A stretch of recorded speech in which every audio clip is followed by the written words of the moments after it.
땅에 작고도 가장 지혜로운 것 넷이 있나니 곧 힘이 없는 종류로 돼 먹을 것을 여름에 예비하는 개미와 약한 종류로 돼 집을 바위 사이에 짓는 사반과 인군이 없으되 다 때를 지어 나가는 메뚜기와 손에 잡힐만 하여도 왕궁에 있는 도마뱀이니라.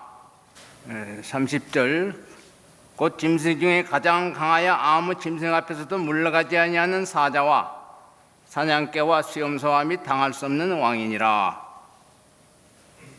제가 목회 시작한 것이 한 40년 전인데 그러고 보니까 이제 우리 젊은 목사님보다 다 선배가 되는데 제가 선배로서 여러분들이 이제 소망이 다 목회 나가서 이제 교회를 잘 부흥시키는 소망이시겠습니다. 그래서 가장 여러 가지 있지만 가장 중요한 것이 설교인데 설교법에 대해서 한 3가지 말씀드리고자 합니다. 설교에 대해서는 예언의 설교 중에 예수라는 이름이 한 번도 안 들어가는 설교도 있다. 그렇게 그런 걸 책망하셨는데 예수 없이 그냥 설교하면 그냥 종교적 잡담에 불과하죠. 예수님 설교를 뭐 잘한다 못한다 이런 말이 필요 없는 게 못하면 못하는 대로 쓸데없고 잘하면 또 자기가 잘하는 거지 예수님 잘하시는 거 아니잖아요. 그 무슨 말이냐면 설교를 한 사람에 대해서 이제 잊어버리고 아우 예수님이 참 좋구나 하고 예수님에 대해서 생각하게 만들어야 참 잘한 설교지 그 사람 설교 잘했다 하면 그건 이제 잘한 게 아니죠. 설교하는 사람도 책임이 있지만 듣는 분도 설교하는 사람보다 이제 예수님의 말씀과 예수님에 대해서 더 이게 중점을 두고 생각하시길 바랍니다. 그 다음에 설교에는 그 본문 설교와 주석 설교 두 가지가 있는데 설교는 본문 설교를 하지 말라는 거예요. 주석 설교하라는 거예요. 주석 설교는 주석을 해가면서 그것을 이제 교인들의 현실에 적용해가지고 경고하고 위로하고 권면하는 게 이제 주석 설교죠. 사도 바울이 내가 너희를 경계하고 위로하고 권면하느니 고린도서인가 어디 그렇게 말씀했잖아요. 그래서 설교의 3요소가 경계, 위로, 권면 이 3가지인데 주석하면서 이제 그거를 하는 거예요. 그래서 주석하려면 본문을 좀 길게 잡고 성경도 많이 연구하고 우리는 주석 설교가 쉽죠. 예언의 신이 있기 때문에. 그래서 이 주석 설교에서 우리 신자들을 날 훈련시켜야 되고 세 번째로는 현대 진리 중심으로 이제 목회를 하는 거죠. 현대 진리가 뭐예요? 현대 진리는 우리가 믿음으로 말미암는 구원이 우리 기본인데 그 믿음으로 말미암는 구원을 각 시대마다 실천하도록 하나님이 명하신 것이 그 시대의 현대 진리라고 그래요. 그러니까 아담 당시에는 믿음으로 말미암아 선악과를 먹지 말라고 그랬는데 그 하나님 마귀 말을 듣고 먹어서 실패했죠. 노아 당시에는 뭐예요? 방주로 들어오라는 게 그 시대의 현대 진리예요. 거기 순종 안 하면 다 망했잖아요. 그 시대의 현대 진리가 가장 중요한 거예요. 그다음에 출애굽 당시에는 애굽에서 나와서 홍해바다 침례받고 광야로 들어와서 이제 가나안 땅 들어가는 중동 땅으로 가는 거죠. 그 다음에 에스라님의 당시는 바벨론에서 나오라는 거고 초림 당시 이제 은혜의 왕국에 들어가라. 그 다음에 예수님이 승천하신 후에는 우리 하나님의 우리 백성들이 이제 walden스인들, 롤라드인들, 아비시니안들 다 광야로 들어가라서 알프산이나 이런 소아시아 광야나 아프리카 광야로 들어가서 지상에는 흔적이 없어진 것 같은데 그 명맥을 1200년간 이어다가 이제 종교개혁 당시 이제 천주교에서 나오는 거. 그 다음에 우리 마지막 시대에는 세천사의 기별의 결론이 내 백성아 바벨론에서 나오라는 게 그게 현대 진리예요. 그러니까는 바벨론이 뭐냐?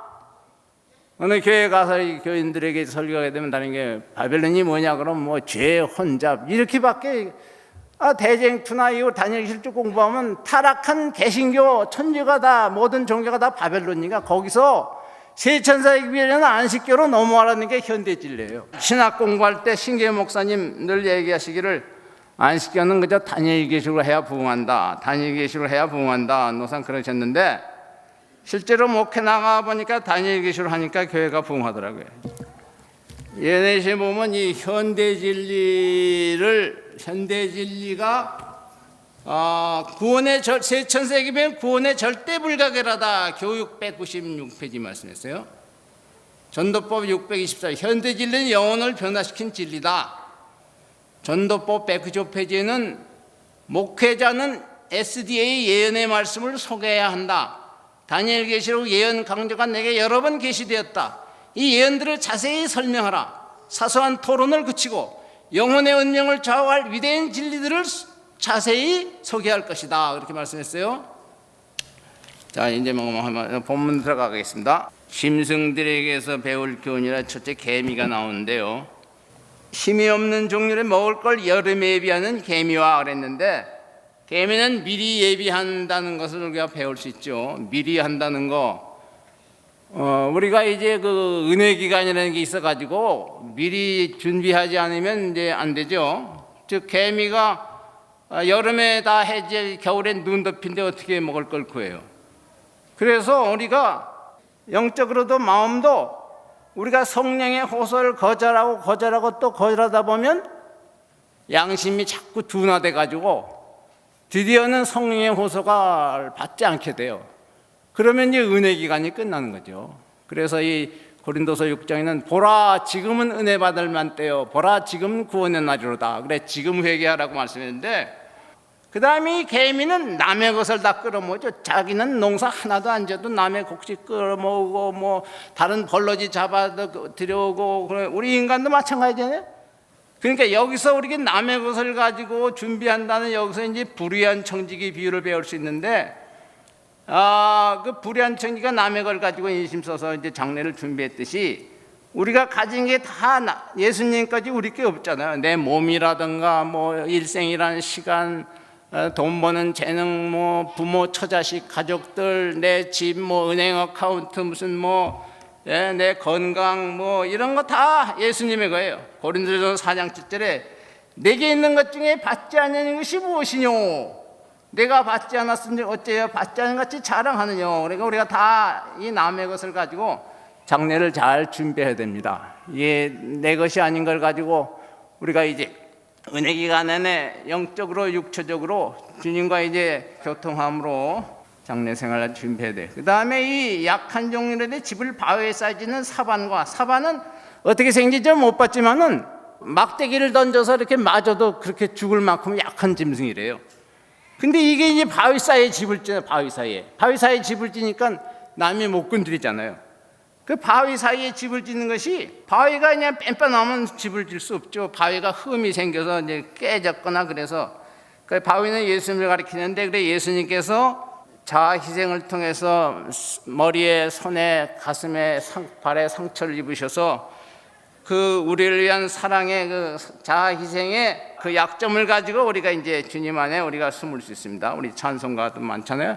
저 반석 대신 주님 만세 반석 열린, 이거 반석 참이 많잖아요. 그래서 이 우리가 예수님의 자아 희생의 사랑 안에 의지함으로 우리가 보호를 받을 수가 있습니다. 그 다음에 때를 지어 나가는 메뚜기는 여기 미국 땅에도 한국 뭐 메뚜기 재앙이라는 게 없는데, 중동 땅에는 그 메뚜기 재앙이 한번 불면 모두도 망한대요.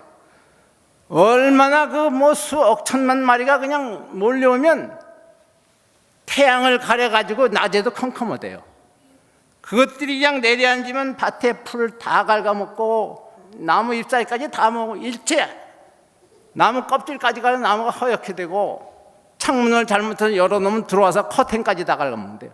이 메뚜기가 때를 지어 나가는데 인군이 없으되, 유대인들은 빌라도가 네 왕을 십자가에 못 박으랴 그러니까는 우리에게는 왕이 없나이다, 가이사 외에는 시저 외에는 왕이 없나이다 그랬지만은 우리는 하늘에 계신 예수님을 왕으로 삼고 이 세상에 왕이 없어도 우리가 때를 지어서 이 세천세계를 온 세계 다 전파해서 이 메뚜기처럼 온 세상을 초토화시켜야 되겠습니다.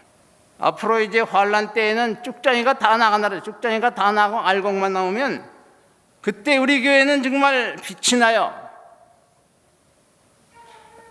위험 있고 아름답고 군대를 벌린 기치처럼 그런 그 위험 있는 교회가 될 때 많은 영혼들이 들어와서 정말 회개할 때가 됐는데, 그때를 위해서 우리가 잘 준비하시기 바랍니다. 그 다음에 왕궁에 있는 도마뱀이니라. 도마뱀은 왕궁에 들어가면 그 화려찬란한 왕궁에 들어가서도 지붕 꼭대기 천정에 딱 달라붙어서 아래를 쓱 내려다봐요. 야, 너 뭐냐, 다 내 아래 있구나 그러면서. 그 왕궁에 들어가서도 기가 죽지 않은 사람이 요셉이 이제 그 자기 아버지 야곱을 바로에게 소개했을 때, 야곱은 우리 부조화 선자에 보면 자기는 천연계에서 하나님과 교통했기 때문에 왕궁의 바로보다 자기가 우월함을 느끼고 축복했다고 그랬어요. 낮은 자가 높임 자에게 축복 복분을 받듯이 우리가 다 이제 하나님의 백성으로서 세상 왕보다 우리가 높은 도마뱀처럼 우리가 내려다보고 세상 사람들에게 위험 있게 복음을 전할 수가 있습니다. 다 여기 보면 사자와 수염소는, 사자는 왕 대신 예수를 표상하고 수염소는 희생제물 대신 예수를 표상하는 건 뭐 생략하고 그냥 넘어갑시다. 이 사냥개는 사람보다 후각이 50배나 더 발달하고 청각도 50배나 더 발달해서 사람은 누워서 그냥 자고 몰라도 이게 개는 도둑이 오면 벌써 알고 컹컹 짖어서 이제 주인을 깨우기도 하고, 또 주인에게 또 그렇게 충성하는 것을 우리가 배워야 돼요.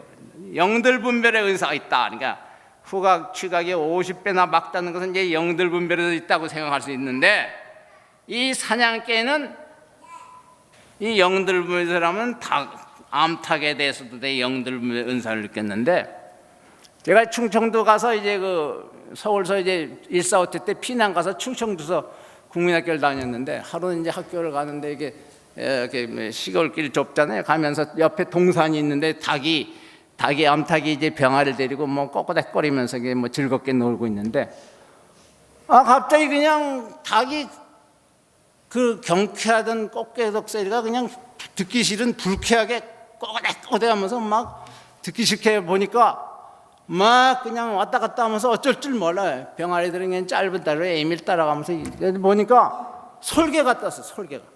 솔개가 떠서 빙빙 돌더니 날개를 잡고 그냥 일직선으로 내리꽂히는데, 아이고 저거 병아리나 뭐 암탉이나 하나 잡아가겠구나. 근데 저걸 어떻게 하지? 병아리를, 그 많은 병아리를 갑자기 날개 아래 품을 수도 없고, 그때 그냥 닭이 큰 소리를 치면서 10m까지 올라가서 솔개를 그냥 팍 부딪히니까 주둥이 발톱 탁, 솔개가 그냥 닭의 등치에 밀려서 도로 올라가 버리더니 한참 돌다 또 한 번 내리꽂히는데, 그때 닭이 또 올라가서 한 10m 정도에서 부딪혀가지고 솔개가 영영이 떠나가 버렸어요. 막 닭털이 사방에 휘날리면서 그 닭이 이제 솔개를 다 쫓고 새끼를 보호하니까 그 듣기 싫던 소리가 또 경쾌하게 그냥 아주 뻐대거리더라고요. 그때 그 광경이 평생 잊지 않을 광경인데, 나중에 이제 교회 들어오면서 또 우리 성경을 보면서 가만히 생각하니까 그 닭이 그체 영들 분별의 은사가 있는데, 그게 어떻게 그렇게 닭이, 우리는 얼굴이 앞으로 눈이 이렇게 해서 보자는, 닭은 얼굴이 납작하잖아요. 납작한데 눈이 양쪽으로 달렸는데, 또 닭의 모이를 쪼아먹고 새끼들만 보는데 어떻게 공중에 달린 솔개를 발견했을까? 뭐 닭이 고개를 들고 이렇게 보는 것도 아니고, 그래서 어떻게 그 솔개를 마주쳐 올라가서 그 대항할까? 그 각도를 또 맞춰야 돼. 솔개가 이렇게 내려도 이렇게 올라가면 안 되죠. 꼭 그 각도가 맞아야 되고 높이가 맞아야 되는데, 10m에서 너무 더 올라가면 닭이 날개에 힘이 빠져서 솔개한테 져요. 또 2, 3m를 떠서 하면은 솔개에 내리쫓는 가속도 때문에 그것도 안 되고, 10m가 아주 적당한 데서 그냥 부딪히더라고요. 어떻게 그렇게 머리가 좋은지. 요새 그 양계장 닭들은 그러는 건 꿈도 못 꿔요. 담비라는 게 또 있는데, 담비라는 이 짐승은 아주 비싼 털이 하얀데 아주 비싸요. 유럽에서 아주 여자들의 옷을 걸로 만들면 아주 옷이 비싼데, 이 담비를 잡으려면 담비 굴에다가 이제 스껌댕이를 잔뜩 묻히고 밑에도 묻히고 막 묻혀놔요. 이게 담비는 절대 그 흰털을 더럽히지 않으려고 한대요. 그래서 막 몰아가면 이것들이 굴 속으로 깊이 들어가면 잡기 어려우니까 거기다 껌댕이 칠을 해놓으면, 들어가려고 하다 껌댕이 했으면 털을 더럽히기보다는 돌아서서 싸운대요. 싸우다가 이제 잡히는데, 그래서 이 요한계시록 7장 10절에 이렇게 말씀했죠. 뭐냐면 큰 환란에서 나오는 자들이 이들이 누구냐 하니까 이는 큰 환란에서 나오는데 어린 양의 피에 그 옷을 씻어 깨끗하게 했느니라. 담비처럼 큰 환란을 당할 때 옷이 깨끗해진다. 죄 안 짓고 살 수 있느냐? 베드로서 4장 1절부터 보면은 고난을 당한 자는 죄를 짓지 않는다 그렇게 말씀했어요. 우리가 고난을 안 당하고 자기 십자가를 안 지면은 계명을 지키기 위해서 남들에게 고난을 당하면 그 고난 받는 사람은 죄를 안 진다 이거예요. 누가복음 14장 31절에 보면 예수께서 비유를 하셨는데 어떤 임금이 군대가 1만인데 저 다른 임금이 다른 나라에서 군대 2만을 가지고 쳐들어온다. 그러면 미리 계산해요. 내가 1만 가지고 2만을 이길 수 있을까? 이길 수 있으면 싸우고 이길 수 없으면 미리 사신을 보내서 멀리 있을 때 항복하게 해야 한다. 예수께서 그렇게 말씀하셨듯이 우리가 이제 예수님께서 천천만만 천사를 건너고 이 땅에 재림하실 텐데 예수님을 대항해서 이길 수 있는지 한번 계산해 보세요. 그 천천만만 천군 천사가 예수께 하늘을 온 하늘을 덮고 내려올 텐데 천사 하나의 천사가 구약에 보면 아수르 군대 18만 5천 명, 18만인가 5천 명이 하루 저녁에 다 죽여버렸어요. 그런 능력 있는 천사들이 뭐 그 천천만만 천사가 그걸 만드신 예수께서 인데 우리가 어떻게 이기겠어요? 그래서 우리가 이제 미리 예수님께 굴복해야 되겠죠. 그래서 세상 끝날에 이제 예수님께서 이 땅에 재림을 살아생전에 주님 오실 확률이 많은데 세상 모든 징조가 천주교의 종교통합운동이라든가 하여간 만일에 우리 가운데 누가 죽었다가 만일 부활한다면 그때 예수께서 오시는 걸 본다면 나는 이제 살았구나. 왜냐하면 첫째 부활이니까. 근데 죽었다가 눈을 뜨니까 새 일을 삶령이 내려와. 아이쿠 난 죽었구나. 왜? 둘째 부활이니까. 그때 가서 우리가 선택할 수가 없어요. 둘째 부활이나 첫째 부활에 선택할 수가 없는데 지금은 우리가 첫째 부활에 속할지 둘째 부활에 속할지 선택할 수 있는 기회가 있습니다. 이것을 감사하시고 우리가 다 첫째 부활에 참여하시도록 주님의 말씀대로 충성하여 사시길 간절히 바랍니다.